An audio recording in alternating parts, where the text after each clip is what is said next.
Mañana con 9 minutos aquí en el PBO Digital a través de Huila, como les comento y les comenté en la mañana, les leí la columna que ha publicado Philip Butters en la mañana hablando sobre el asunto penoso finalmente, desde la óptica de muchas personas, de Alan García, el Alan que yo conocí, y las disculpas de Philip por estos últimos días, 15 días exactamente que está fuera de circulación, como se dice, porque ha estado también en cuidados intensivos. Ya él lo reveló, les comento pues que ya estará por acá pronto Philip Butters, pero nosotros tenemos acá la oportunidad de conversar con don Luis González Posada, ex canciller de la República. ¿Cómo está, don Lucho? Buenos días. Bien, bien. Primero, mucho gusto de volverlo a leer a Philip, de saber que ya está en proceso de restablecimiento pleno. Es un periodista inteligente, de convicciones, con firmeza, y agrego que yo leí en la mañana el artículo, muy humano. Él no trata de hacer un análisis de Alan García, sino decir el Alan García que yo conocí. Entonces, esto es una faceta importante porque ese Alan García que él conoció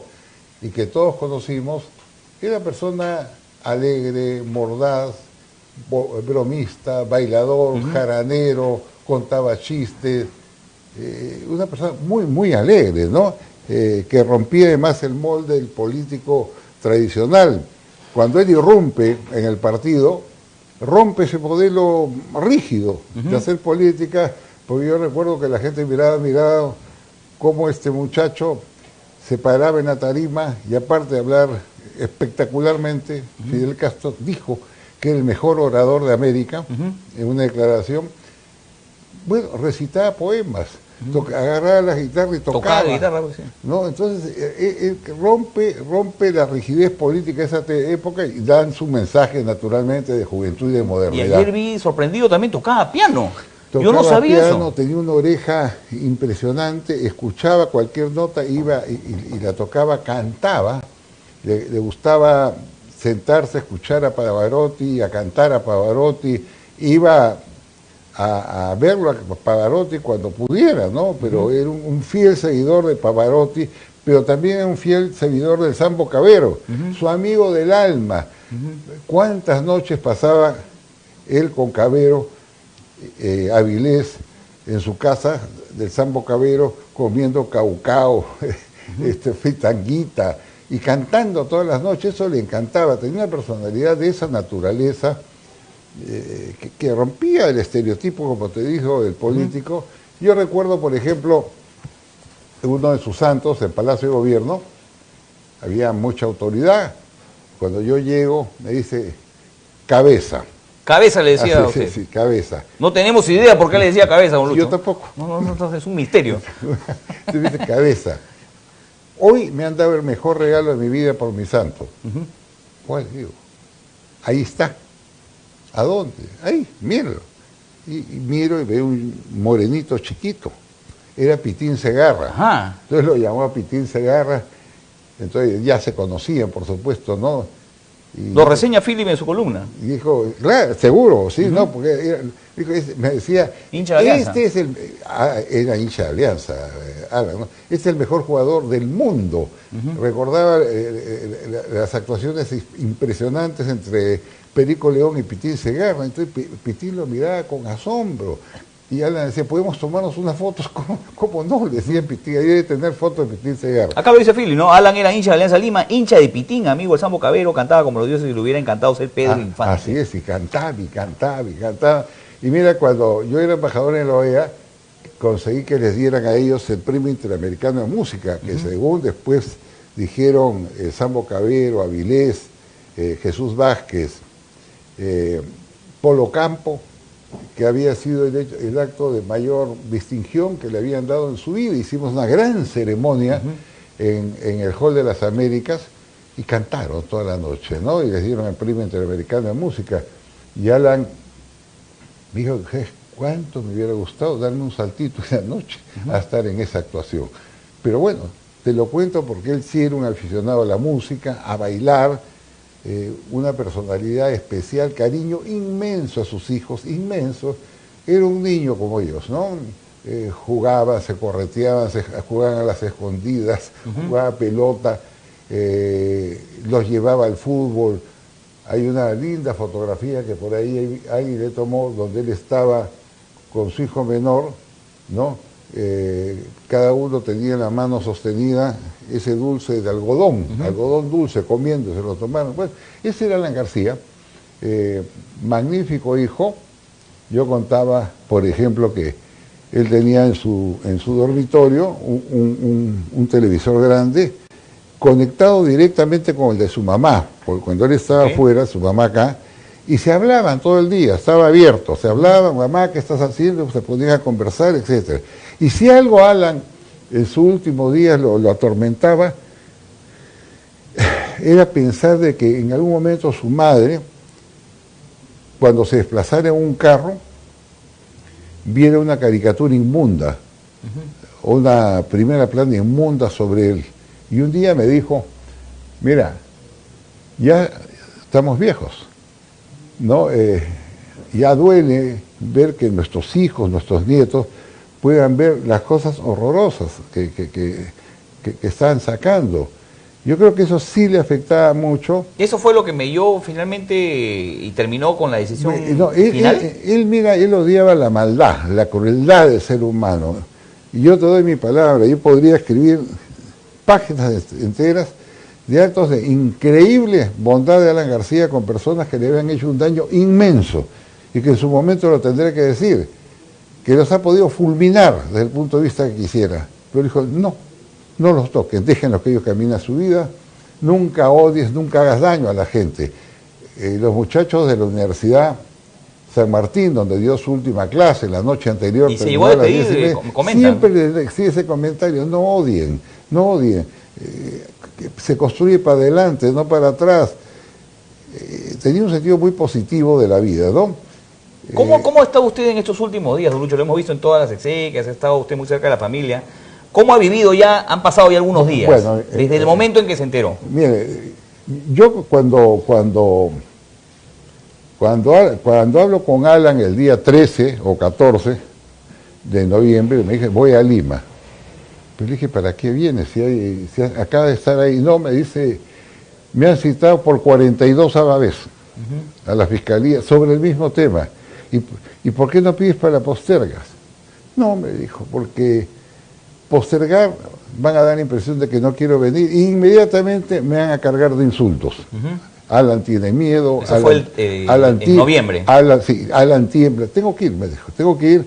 Llego, cumplo mis diligencias, veo a mi mamá y me vuelvo a regresar y esperaré la diligencia 44.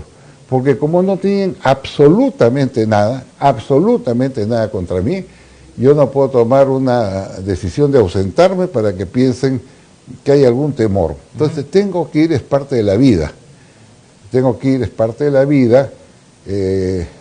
Ahí tengo este fiscal Pérez, a quien yo no odio, sino que lo miro con lástima, cómo se empecina en ver cómo me destruye, me hace preguntas incómodas, berratería en todo, porque él no entiende que la política es grandeza y que mi destino como aprista, me decía, hijo predilecto de La Torre, de padres apristas que han estado en las cárceles, es la historia, no la peseta. Ellos no entienden eso, no entienden que cuando yo apresuro una obra es para que salga rápido, no para recibir dádivas. Y en todas las declaraciones que han dado Barata, el de la Caja 2, el otro más, en todas, ahí están registradas, dicho, a Alan García no le hemos dado dinero, no ha pedido dinero, que sí le habían dado a los otros expresidentes, de una u otra forma, o mala, le han dado, a Toledo le han dado, a PPK a través de las empresas le han dado, a la señora Villarán le han dado. En esa época se machacaba lo de los $100.000 de claro, entonces a él no le han dado plata, entonces le decían, a Alan García no le hemos dado dinero por ninguna obra. Entonces, como no le habían dado dinero, juegan con una colateral. Alan dictaba conferencias. Y 2 años después, quedó una conferencia comprobada en lo que se llama pues la CONFIEP, de ahí, el gremio empresarial, lo contrata para hacer una conferencia. Le pagan $100.000, de los cuales recibe 70.000, paga sus $30.000 de impuestos, lo registra, lo bancariza, lo coloca en su declaración jurada. Hasta ahí, normal. Pero ocurre que la empresa, hay una empresa que intermedia con Odebrecht para hacer el pago, que él no la conocía. Porque yo me acuerdo cuando estaba un día en su oficina, decía, ¿pero esto qué es? ¿Cómo es? No entendía.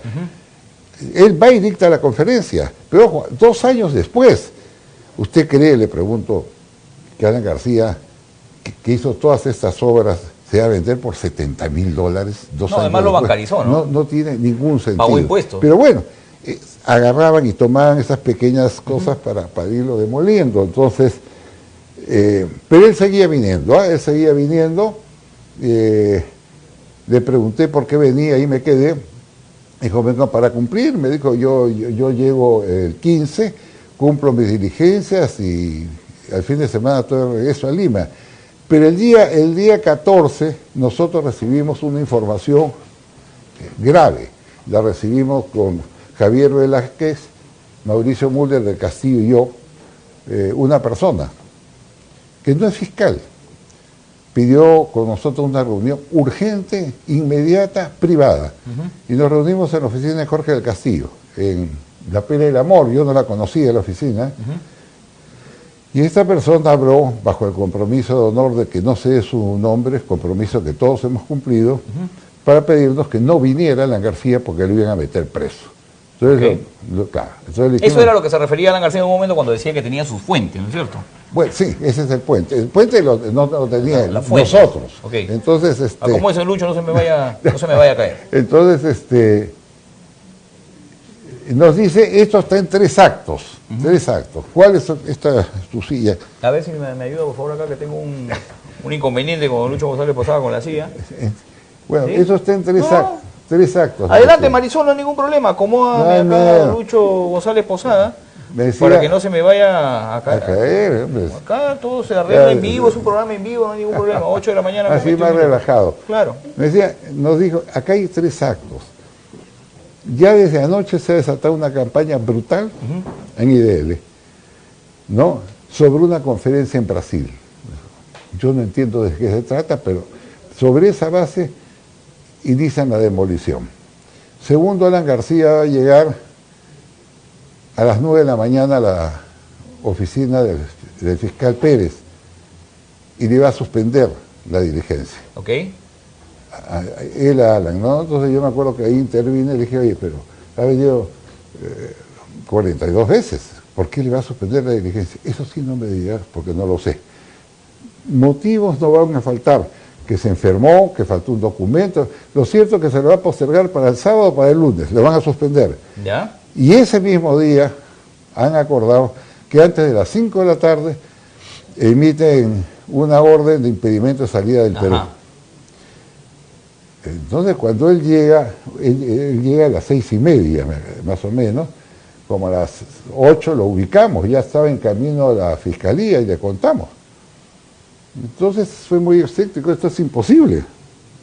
¿Qué cosa hay? No hay nada. Bueno, pero él no entendía por qué le dictaban el impedimento de salida. No sabía, no entendía, eso no tiene sentido. Bueno, le dije, acá no hay que tener sentido, simplemente esto va a ocurrir. No, dije, yo voy a mi diligencia y los llamo. Fue a su diligencia y nos llamó terminando, me dice, increíble, me dijo, acabo de comprobar lo primero, que no lo había visto en la campaña, porque yo no veo inmundicias, me dijo. Y me acaban de suspender, sin ninguna razón, la audiencia. Y me la han pasado para el sábado, para el lunes, no recuerdo. Entonces dijimos, bueno, hay que estar alerta, le dije, hay que estar alerta porque se está cumpliendo el protocolo organizado. Él nos llama, creo que a las 5 de la tarde, a decirnos, acaban de comunicarme mi impedimento de salida del Perú. Está saliendo además a todos los puertos y aeropuertos, pero sin orden del juez. Bastó el pedido del fiscal cuando solo con pedido del fiscal. La ley te dice que es el juez el que tiene que ordenar. Es lo que se cuestionaba ahí. Dijimos, se han cumplido los 3 elementos para que te detengan el día de la nueva audiencia, el sábado, el lunes. Entonces, todo está exacto.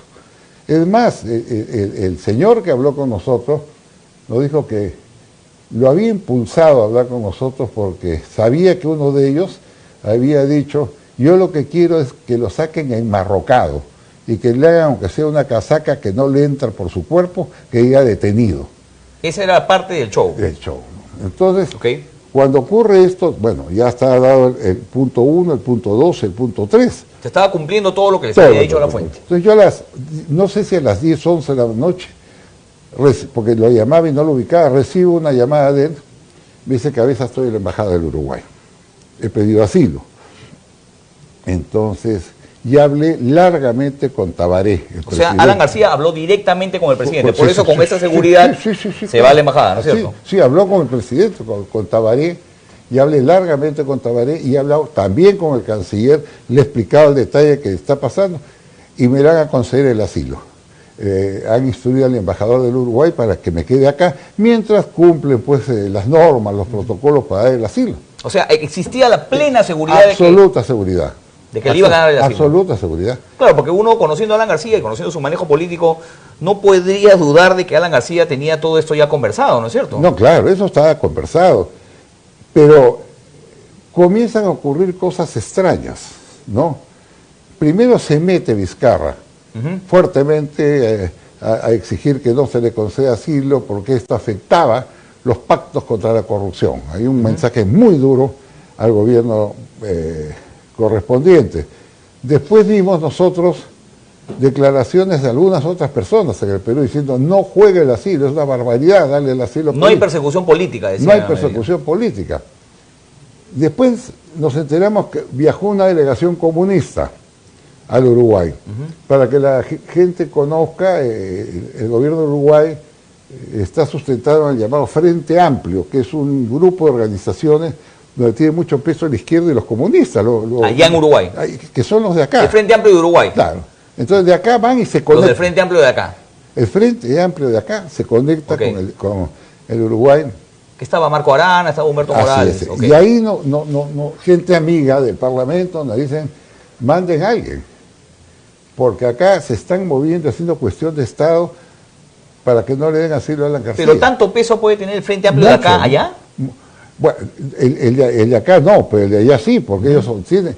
Mire, tanto es el peso que tienen, que le cuento como una anécdota. Hace 3 meses, el Frente Amplio del Uruguay expulsó de sus filas al político y diplomático más prestigiado, Luis Almagro, secretario general de la OEA, lo expulsó por atacar a Maduro. Es increíble, ¿no? Lo votó. Ese es el nivel de vinculación que hay y que nosotros no conocíamos esa decisión. Confiamos en la palabra de un presidente. Entonces, cuando se produce el viaje, Alan García no se preocupó por el asunto de que viaje no, del Frente Amplio, porque él ya tenía todo conversado con el presidente. Cuando va a la embajada, él en ningún momento pensó en asilarse a ningún sitio. Él pensó irme a todas sus audiencias. En ese momento, la historia ha discurrido así, se pensaba de que Alan García se quería fugar otra vez, que es lo que todos decían. ¿Cómo se va a fugar? ¿Cómo se iba a fugar? Mire, el asilo en primer lugar no es una fuga, el asilo es el ejercicio de una potestad de un ciudadano de recurrir a una embajada para buscarle protección política por hechos conexos para los políticos. Está regido por la Convención de La Habana, de Montevideo, de Caracas, por la misma ley del Perú. Entonces, eso no es fuga. No hay que confundir. A mí lo que me sorprende es que esta comitiva de congresistas del Frente Amplio haya tenido tanto peso para poder cambiar la decisión inicial. Porque son sus pares.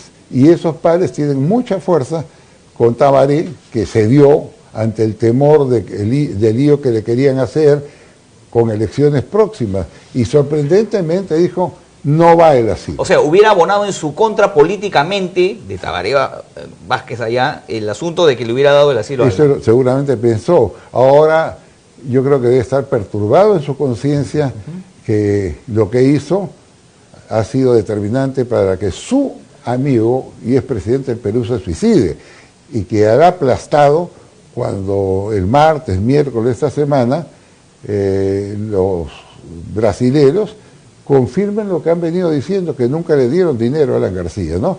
Esta es la historia trágica de lo que ha ocurrido con Alan, y entre esta historia trágica nosotros vemos con alarma, más allá de Alan García, que se ha instaurado en el Perú digamos, un eje del mal, que destruye, insulta, agravia, calumnia.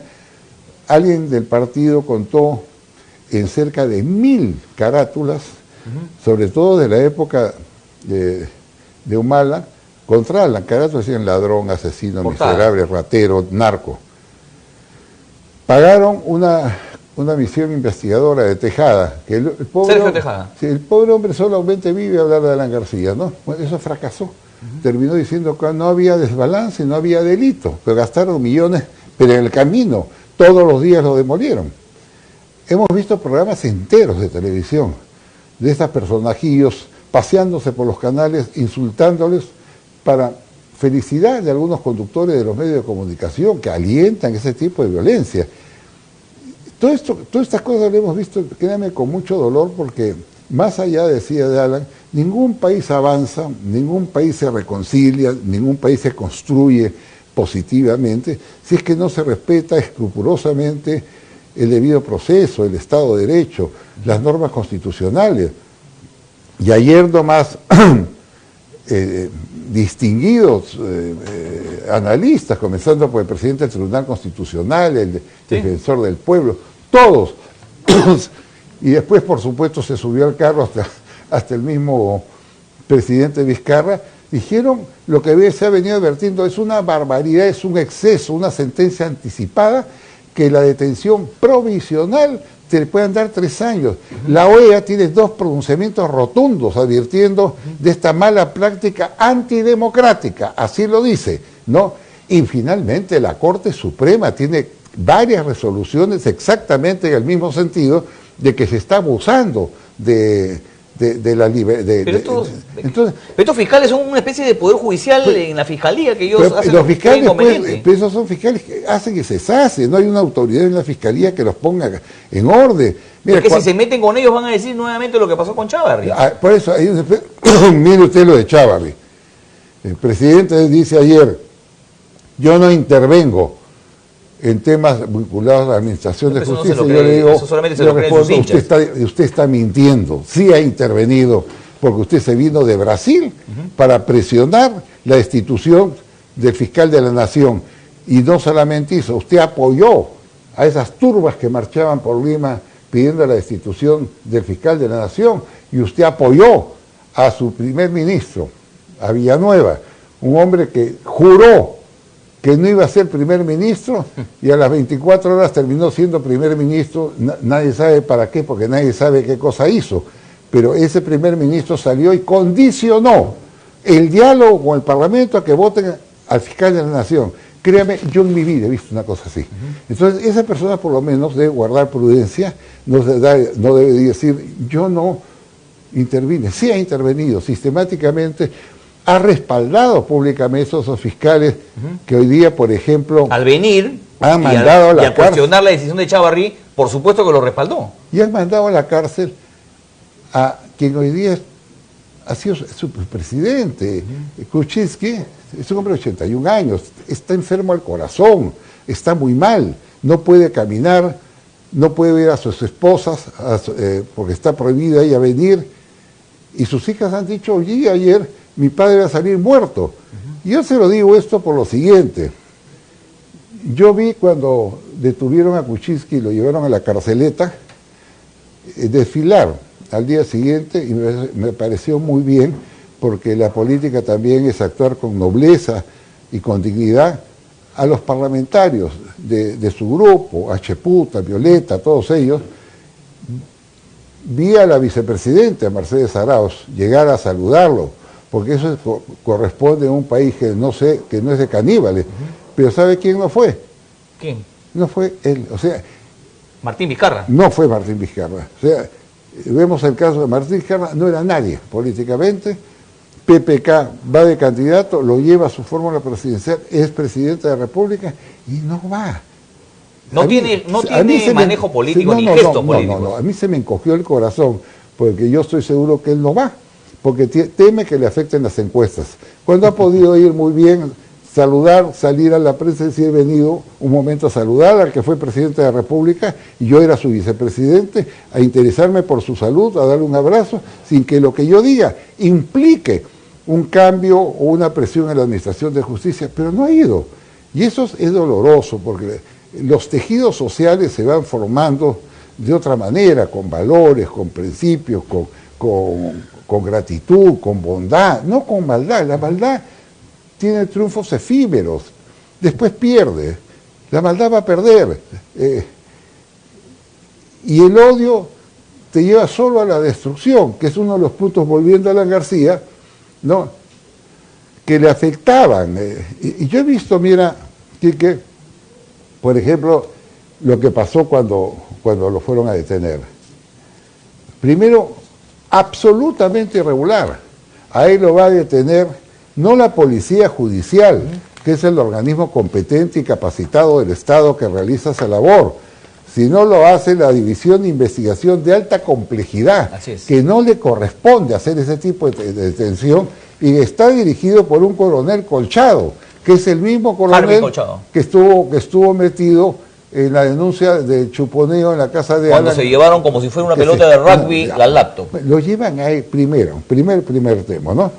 Segundo tema, Alan muere a las 6:15. De acuerdo al Código Penal, no lo que dices tú o yo o Phillips, en ese momento se extingue la acción penal, se paraliza. No la quisieron extinguir, por más que los abogados le enseñaban el código. Siguieron en las diligencias hasta las 9 de la noche, 8 o 9 de la noche. A la 1 de la tarde se produjo un hecho trágico. Fue una de las hijas de Alan a sacar su terno para vestir a su padre y no la dejaron entrar, no le dejaban que saque un saco. Y ahí tuvo que haber una fuerte llamada de atención de toda la casa para que le dejaran sacar su terno. Mientras tanto, como buitres, pues igualitos a los buitres, ¿sabes?, iban abriendo los cajones, mirando, tomando fotos. Se continuaron con el allanamiento. Hasta las 9 de la noche. Sí. Ilegal. Pero de ahí también... ¿Y a quién uno se puede quejar con ahí vamos, pero ahí también hay varias cosas más. Mi primera pregunta: ¿quién tomó la foto de su dormitorio con la cama ensangrentada y la mandó al Diario de la República? Ese es un delito. Para que vea cómo han jugado. Sí. Como también es un delito... ¿Y esto qué le parece, don Lucho? Las portadas de hoy, varios diarios. Claro. Donde Alan recibió a fiscal con pistola. Asegura que es una pistola. Han pasado los videos. Trome, La República y Perú 21. Han pasado los videos, que está prohibido. Esos son, ¿quién lo ha hecho? ¿Quién tomó la foto de Alan con el torso desnudo, ensangrentado? Y la mandó a los periódicos. Entonces, cuando uno ve estas cosas, cuando uno ve que no se ha cumplido el plan de operaciones, que se han tomado fotografías... O sea, hay una serie de irregularidades absolutas en y a las cuales, mira, las cuales nosotros anotamos, pues, no nosotros, se encargó una chica de anotar para ver, vimos más o menos al troll 500 de los Twitter. Realmente se me estremeció el corazón de tanta maldad. Troles son los que por Twitter te ponen... Sí, la cantidad de insultos, de agravios, de violencia verbal, solamente lo pueden hacer miserables o psicópatas, porque eso yo no lo entiendo y me preocupa porque la sociedad se está enfermando. Tenemos una sociedad donde políticamente se practica el canibalismo, una sociedad donde todos son escándalos, donde se afecta la autoestima de los peruanos, donde no hay una autoridad que sepa regular, conducir. Una situación que cada día es más crítica. Sí, perdón. Sí, que tenemos que ir a una pausa, don Lucho, sino que me quedé pegado con lo que usted nos manifiesta con respecto a este último tramo de la vida de Alan García. Vamos a una pausa, ¿no es cierto? Compupalas. En Compupalas, 8 de la mañana con 38 minutos. En Compupalas usted encuentra lo mejor para su computadora. Más de 300 tiendas en el corazón de Miraflores, por la avenida Perituars, por la avenida Arequipa, a 2 cuadras del Parque Kennedy. Vaya a Compupalas y volvemos luego de la pausa aquí con don Lucho González Posada, aquí en el PBO Digital.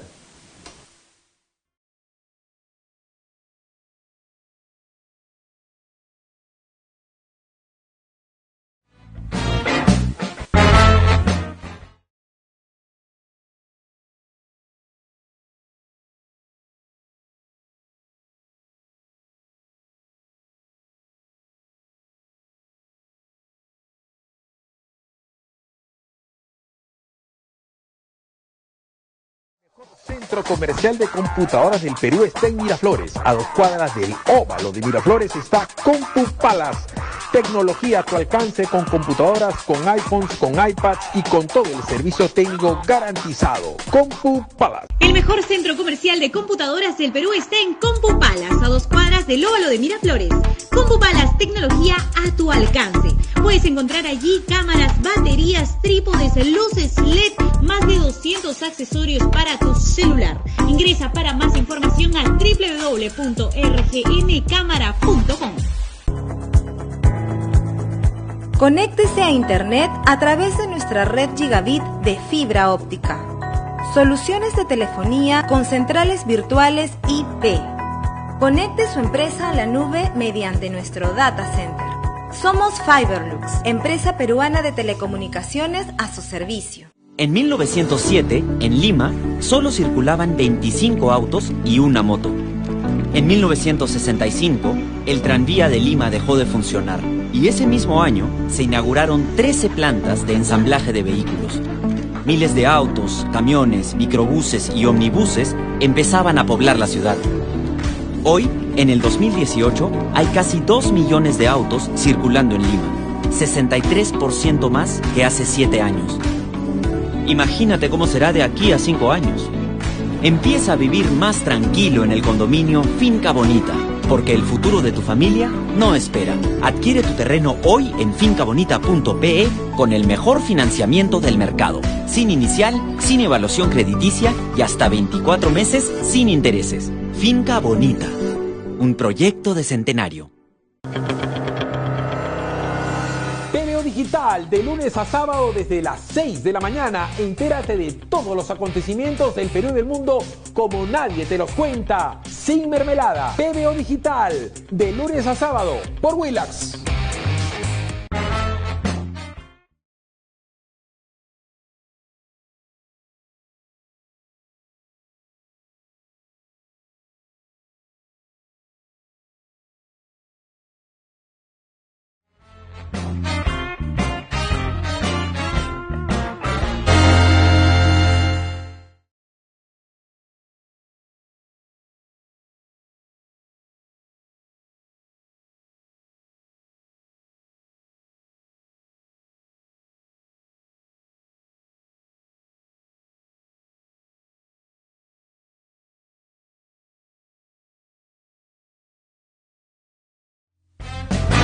Ocho de la mañana con 42 minutos aquí en el PBO Digital a través de Willax. Hemos estado conversando con don Luis González Posada sobre todo esto último, toda esta mala intención clara que ha habido por parte de la Fiscalía con respecto a lo de Alan García, y es mi opinión. Usted puede pensar que estoy equivocado o no, pero es mi opinión.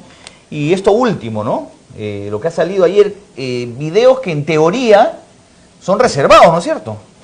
Que ha salido ayer en un medio de comunicación y que ha rebotado en el diario El Trome, donde presuntamente Alan García tiene un arma. Yo tengo mis dudas con respecto a si es un arma, me parece un manojo de llaves, pero bueno, esa es otra discusión.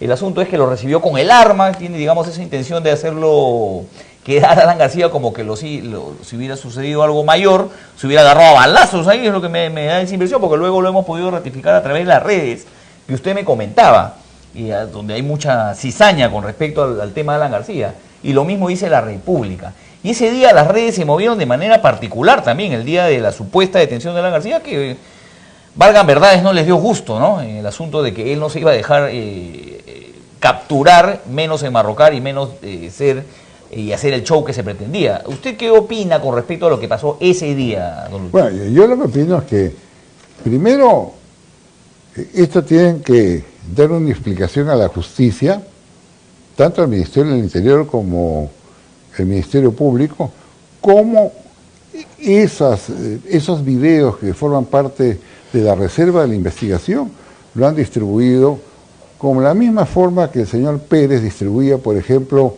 las declaraciones que tomaba en Brasilia al IDL.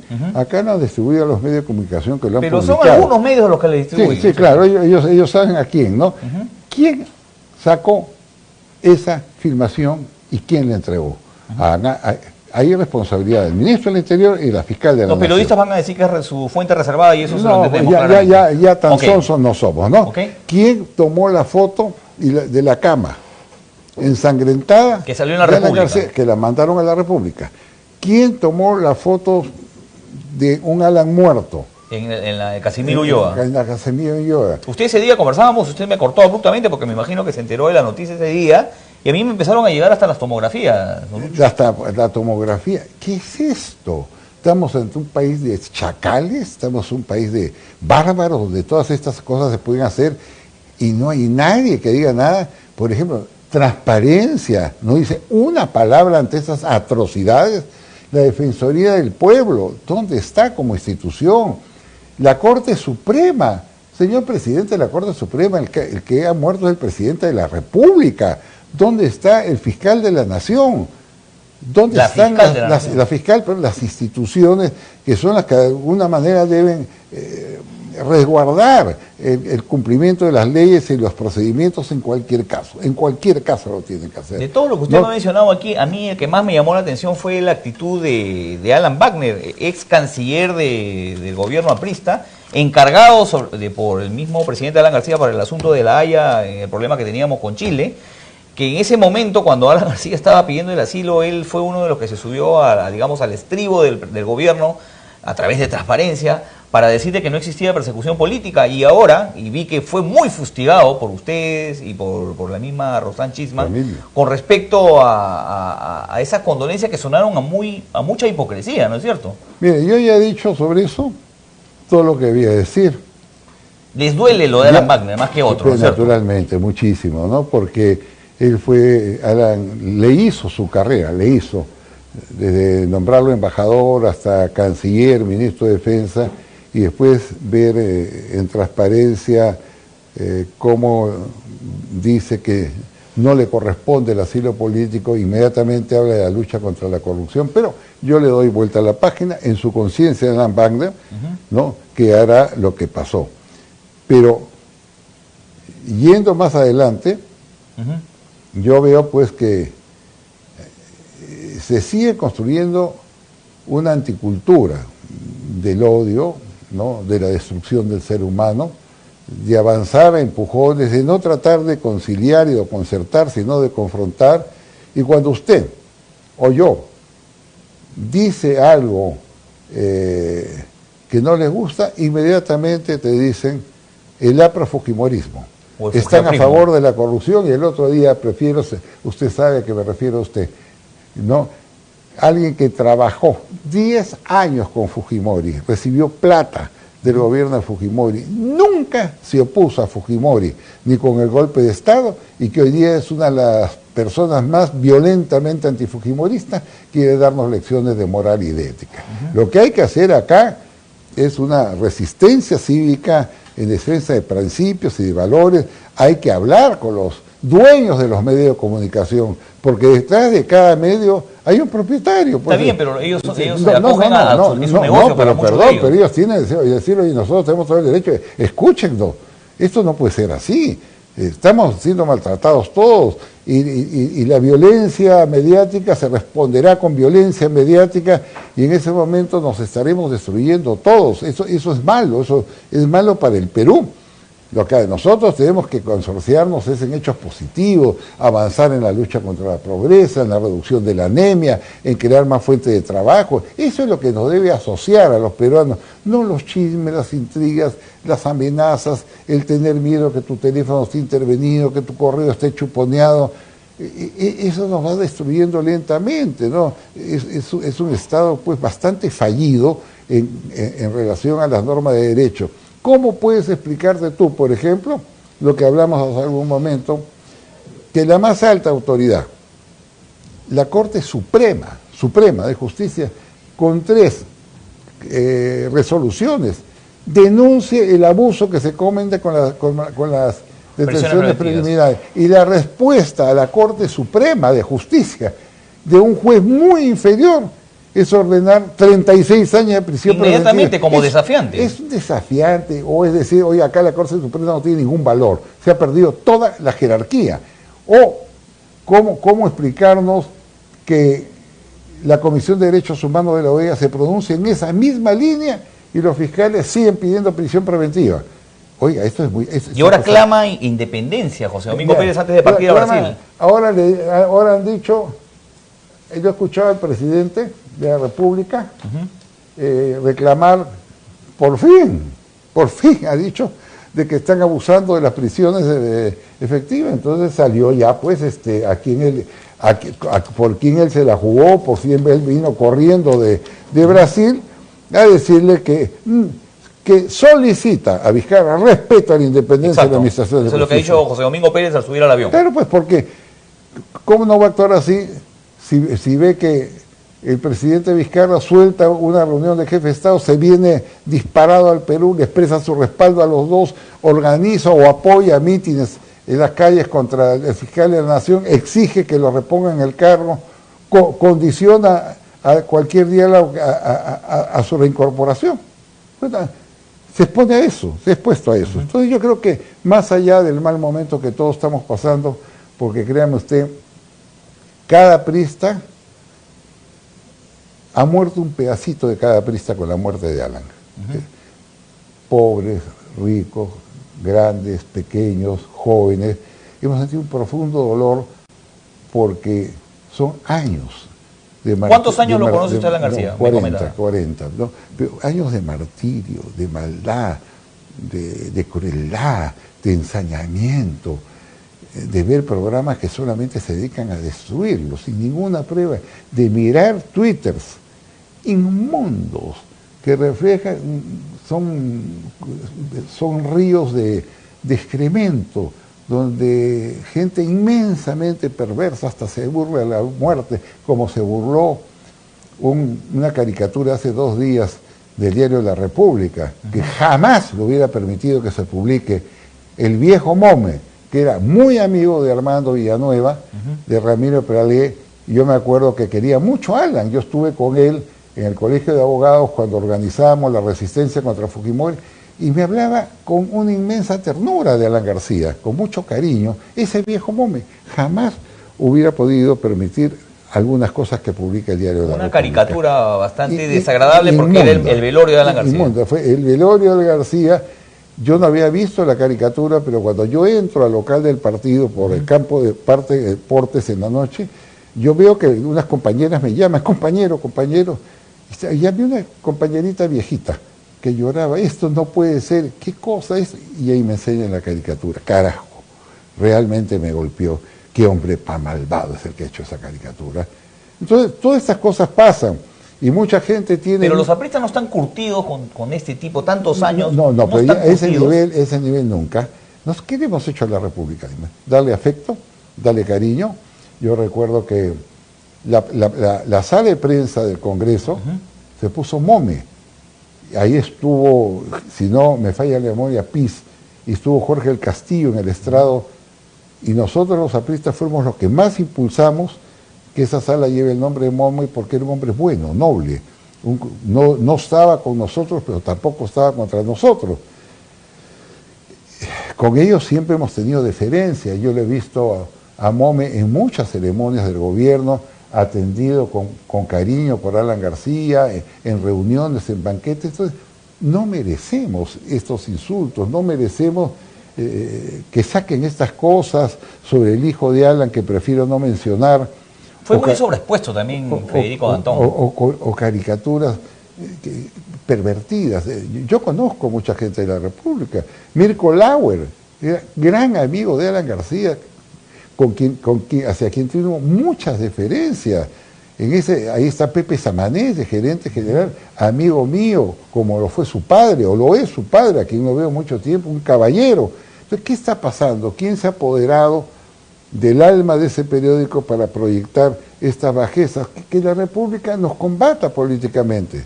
Muy bien, bienvenido al combate político. Nosotros hemos conocido a los directores originales de la República, Moisés Wolfenson, por ejemplo, ¿no?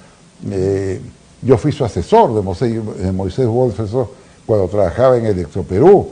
A Carlitos Maraví, una gran persona, un hombre bueno, correcto, pero llegar al extremo que han llegado realmente para mí es doloroso. Significa que algo ha ido pasando lentamente, que no nos hemos dado cuenta y que finalmente estalló. Y ojalá que esto nos sirva, no para cobrar venganzas, sino para que todos reflexionemos, nos demos las disculpas ¿Y usted cree que va a haber correspondientes paz luego y avancemos. del suicidio de Alan García? ¿Va a haber paz en el Perú políticamente hablando? Mire, yo espero que sí. Pero es una esperanza casi el utópica. APRA, ¿sabe cuál es la fortaleza del APRA?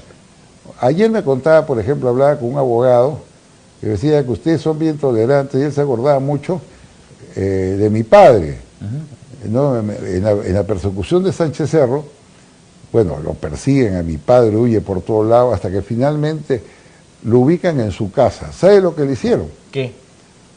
Pusieron tablas en en la fachada de la casa para que no pueda subir, con clavos, tablas, y no tenía cómo comer, él ni mi madre. Entonces le alcanzaban por la ventana, les alcanzaban, así era el Perú, ¿no? En la persecución de En la los apristas persecución en los fue años terrible, 30. Sánchez Cerro fue terrible, devastador para todos nosotros, ¿no? Pero, ¿qué significó un gobierno como el de Sánchez Cerro? Crear odios, y los odios crean desgracias, y el Perú ya no quiere más odios y desgracias después de haber, por ejemplo, visto todo lo que significó el fujimorismo como centro de maldad, con una suerte de yihadismo andino que mataba, guillotinaba, insultaba, y veíamos a los periódicos senderistas en ese mismo camino. Entonces nosotros siempre daremos la mano. ¿Y no hubiera sido dar la mano permitir los honores que le correspondían a Alan García por parte del gobierno? No, porque los honores se los daba el partido y porque nosotros percibíamos que en ningún momento el presidente Vizcarra tuvo una palabra siquiera mínima de respeto. Les hubiera resultado hipócrita. Como no la ha tenido con Pedro Pablo Kuczynski, ¿no? Claro. Entonces, más allegado a él. Entonces decimos, bueno, los honores, lo del pueblo. Nosotros sí agradecemos con el corazón a mucha gente que nos acompañó. 3 nombres, por ejemplo, que a mí me conmovieron. Ver llegar a Bedoya Reyes con sus 100 años, en su paso lento, llegar lentamente hasta el féretro de Alan, dar la señal de la cruz, hacer una oración, decir unas palabras. Me pareció realmente Lo de Alfredo Barnechea ha sido muy criticado. Ver a otro personaje, José Luis Cerdón, que es vocal del Tribunal Constitucional, a quien no le debe nada el APRA, nunca le debemos ni en votos ni nada, pero yo recuerdo que recibí una llamada, puede ser las 3, 5 de la tarde, porque yo veo que está su nombre ahí, y le digo, hola, oye, me dijo, hazme un favor, estoy en la cola, para saludar al presidente. ¿Tú crees que podría exonerarlo de la cola? Pero lo exoneramos de la cola, pero había hecho 2 horas de cola. Y después lo vi llegar, delgado, sobrio, se puso frente al féretro, se persinó y se retiró. Son gestos de enorme nobleza. O ver a Cipriani, ahí estuvo Cipriani, orando por un católico ferviente como era Alan García, de tal manera que yo me quedo con todos esos recuerdos. ¿Lo de Alfredo Barnechea qué le pareció? Yo prefiero no opinar, ¿ok? Pero esos son los recuerdos enormes que me quedan, por decirte de algunas, pero ver a la gente de Fuerza Popular, que fueron nuestros enemigos, inclinándose ante el féretro de Alan García. Lo que pasó con Ollantumala. Ver a la gente del PPC. Ollantumala se retira porque el partido lo iba a retirar. El partido no olvida que él formó la comisión famosa, la mega comisión, que 5 años acusaron de todo tipo de insultos a Alan García, que él mandó la carta al presidente del Uruguay diciendo que no le den de ninguna manera el asilo. Entonces, hay cosas que no se pueden pasar así nomás por alto, ¿no? La cortesía no significa genuflexión, ni carencia de valores. En ese momento, ¿no? Absolutamente desatinado, ¿no? Este es el resurgimiento del APRA, este suicidio político, lo entiendo yo como un acto político de Alan García, es el resurgimiento del APRA. ¿Cómo ven ustedes, Mira, siendo políticos? Yo hablaba mucho con Alan sobre eso, ¿no? Y 2 cosas, porque veo que termina tu programa. Lo primero que me decía es que, cabeza, así me decía, ¿no? No creen que yo no voy a postular, yo terminé mi ciclo, yo no voy a ser más candidato. Pero lo que pasa es que cualquier cosa que yo diga, la gente lo toma como parte de una estrategia para ser candidato a la presidencia, y no lo voy a hacer, número 1. Segundo, lo que tenemos que hacer todos es renovar totalmente el partido y entregar las banderas a la juventud. Ese es nuestro deber, genéticamente es nuestro deber capacitarlos y entregarlos, que los candidatos todos sean jóvenes, rostros nuevos, bien formados, porque el aprismo es una sucesión de generaciones. Mira, mis abuelas son apristas, mis padres son apristas, yo soy aprista, mis hijos son apristas y mis nietos seguramente son apristas, porque el APRE es eso, es una conjunción de familias, de recuerdos, de valores históricos. Vamos a ver cómo le van. Ojalá que estaremos vaya. En contacto, don Lucho. Muchas gracias, más bien Lucho por la González entrevista. Posada, aquí en el PBO Digital a través de Huilas. Ya en los próximos días estará con nosotros Philly Batter, ya dio señales de vida, ya está recuperado. Estaremos informando de acuerdo a lo que nos va él mismo comentando con respecto a su salud. Mañana volvemos a las 6 de la mañana aquí en el PBO Digital a través de Huilas.